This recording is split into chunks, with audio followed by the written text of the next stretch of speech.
Bien, nos vamos a comunicar con USA, Estados Unidos, Priscila Robledo, economista jefe de Fintual, y vamos a empezar a comentar qué opinan desde allá, que igual tienen un ojo puesto acá en Chile, de lo que hizo el Banco Central. Priscila Robledo, muy buenos días. Hola Priscila, buenos días.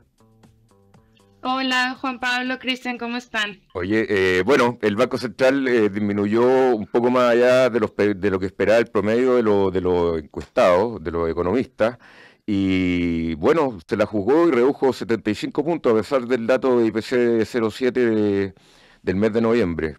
Partamos por ahí, Priscila. Sí, fíjate que en verdad yo creo que para resumirlo, el central le dio más peso, te diría, a los argumentos para recortar más rápidamente que a los argumentos a favor de no apurar los recortes. Es decir, si uno se fija, por ejemplo, el hecho de que el crecimiento haya sido un poco mejor de lo esperado, vaya que no es nada para emocionarse, pero sí ha sido mejor a lo esperado. Y también, como sabes y como dices perfectamente, el dato del IPC de noviembre fue bien malo. Fue bien malo y de hecho el central un poco que le baja el tono al dato de noviembre diciendo que fue en parte por volátiles, cosa que es verdad, pero también si uno saca la parte o sea, los ítems volátiles, el IPC sin volátiles normalmente en los noviembres tiende a ser cercano al 0,1% y esta vez fue 0,5%. Es decir, puede, sí, en parte por volátiles, pero no fue todo. Entonces uno podría decir que igual había argumentos para permanecer cauto, pero no fue así. Decidió agarrarse del hecho de que las tasas afuera han bajado mucho. Las tasas, toda la curva de tasas, sobre todo en Estados Unidos, ha bajado porque también el escenario de la Fed cambió mucho en los últimos 3 meses. Entonces, prácticamente agarró esa justificación y decidió acelerar el ritmo de recortes, ¿no? Priscila, el Banco Central ha sido aplaudido por algunos, pero también ha sido criticado. En algún minuto lo acusaron de haber sido lento, de haber sido conservador. ¿Crees que ahora se está poniendo al día en ese sentido? ¿Está haciendo bien las cosas al ritmo adecuado? ¿O tú te anotas en el grupo de los que ha sido más críticos? Mira, yo creo que el Banco Central, si uno lo compara, fuera de que si está bien o está mal, porque eso lo vamos a saber, e incluso, o sea, lo vamos a Con el saber diario del después de lunes. que pase, sí, ¿no? Pero además, eh, igual va a haber argumentos para decir que estuvo bien o que estuvo mal. Pero fuera de eso, sí el Banco Central está tomando una actitud mucho más, como decirte, proactiva que algunos otros bancos centrales, por decirte un ejemplo, México. Eh, que no ha empezado, por ejemplo, a recortar sus tasas, a pesar de que sí la inflación ha bajado. Tampoco la Fed ha empezado a recortar, a pesar de que también la inflación ha bajado. Están en situaciones obviamente muy diferentes, pero el central sí fue uno de los que empezó pues antes y es uno de los que está recortando también a un mayor ritmo. Sí, y bueno, también está apoyado en la última conferencia que dio también Jerome Powell, Priscila, respecto a que casi pone la bandera, el triunfo sobre la inflación y que van a recortar la tasa de interés fuertemente. Entonces, con eso también el Banco Central, y ahora con lo que está pasando en Inglaterra, que también la inflación salió menor a lo pensado, lo que está pasando en Europa en general también. Entonces, como que podemos estar por ahora tranquilos de que viene un ciclo de baja de tasas. Mira, fíjate que lo que pasó en Estados Unidos es algo bien sorprendente. Por un lado, los planes de la Fed cambiaron muchísimo estos últimos 2 meses o 2 o 3 meses. Y esto se debe a que hubo un progreso bien importante en el escenario pues de la misma Fed, ¿no? Y pasó lo que quiere ver la Fed, que es mayor evidencia de que va a poder lograr llegar a la meta de la inflación del 2%, que es en Estados Unidos, sin causar una recesión.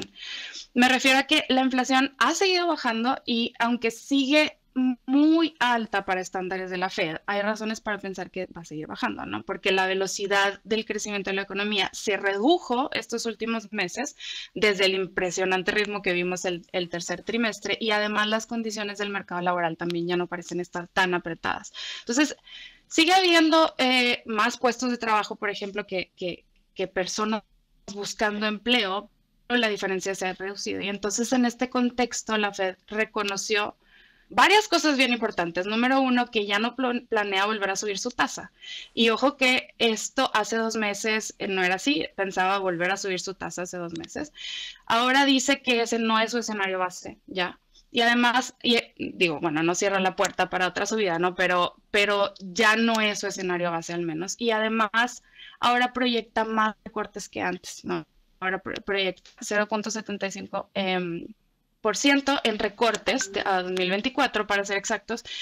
Y es decir, que hoy la Fed ve que la tasa va a cerrar alrededor de 4.6 en 2024. Y esto es medio punto porcentual menos que sus proyecciones que hace unos trimestres. Ahora, quizás suena poco, pero es importante decir, o sea, es importante aclarar cuál es el impacto o por qué es tan importante esto.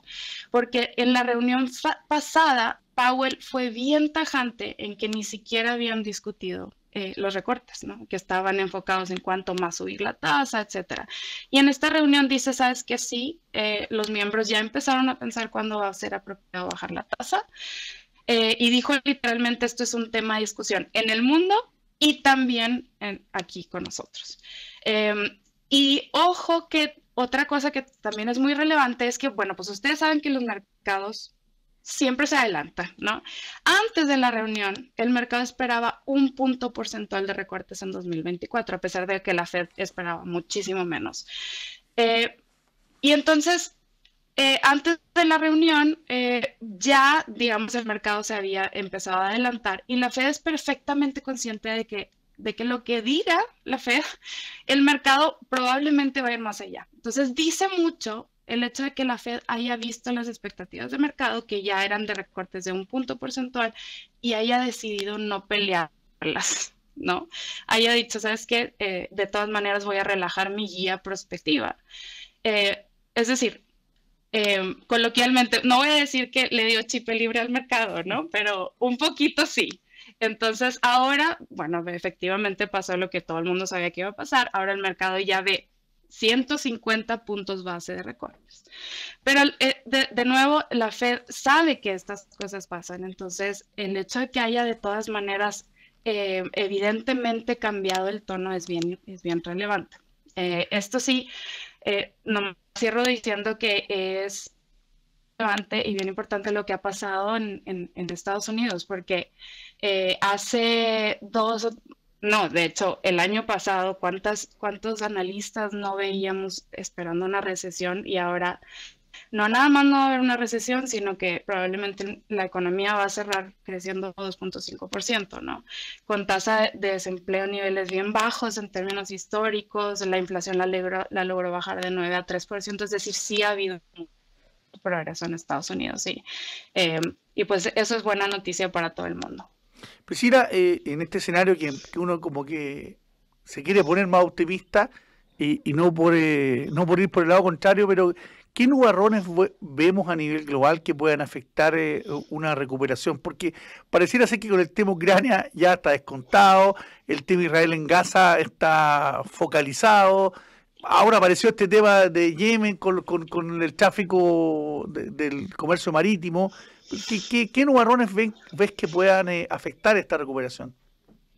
Mira, o sea, sí hay varios y es muy buena la pregunta porque a veces uno, pues ya sabes que el mercado, el año pasado todo el mundo veía que una recesión no pasó y ahora yo también percibo que como que a lo mejor ya dijimos nos equivocamos todos, entonces ahora nos pasamos al otro lado y ya todo el mundo es muy optimista. Y no estamos libres de riesgos. Por ejemplo, en Estados Unidos, pues bueno, y empiezo por Estados Unidos porque pues ustedes saben que marca la pauta de cierta forma para el resto del mundo. En Estados Unidos, todo este crecimiento fue soportado, por decirlo de alguna forma, por ahorros que tenía la gente.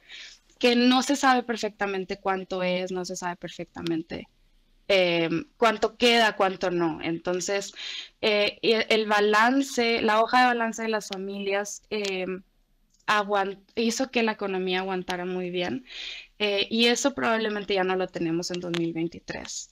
Y igual siguiendo el hilo de lo que dices, el tema geopolítico, a pesar de que se ve más o menos contenido, pues se puede salir de control en cualquier momento. Hay varios temas. Yo te diría que el más importante, los riesgos más importantes que yo veo son en parte geopolíticos. Y además que uno no sabe el efecto completo que ha tenido, que va a terminar teniendo el alza de tasas, porque no es inmediato, no se traspasa inmediatamente a la economía. Entonces todavía vamos a ver efectos de la política monetaria tan restrictiva en 2024. Y de hecho, las proyecciones para 2024 no son mejores que para 2023. Son alrededor, o sea, por ejemplo, por darte un ejemplo, en Estados Unidos, como dije, probablemente la economía va a cerrar con un crecimiento de cerca de 2.5%, y probablemente en 2023 va a estar más cercano a 1.5%. Entonces, no es que no es que todo sea color de rosa, simplemente que no se esperaba que la Fed lograra bajar la inflación sin necesidad de causar una recesión, el famoso soft landing, ¿no? Aterrizaje suave, y por ahora parece que sí lo está logrando.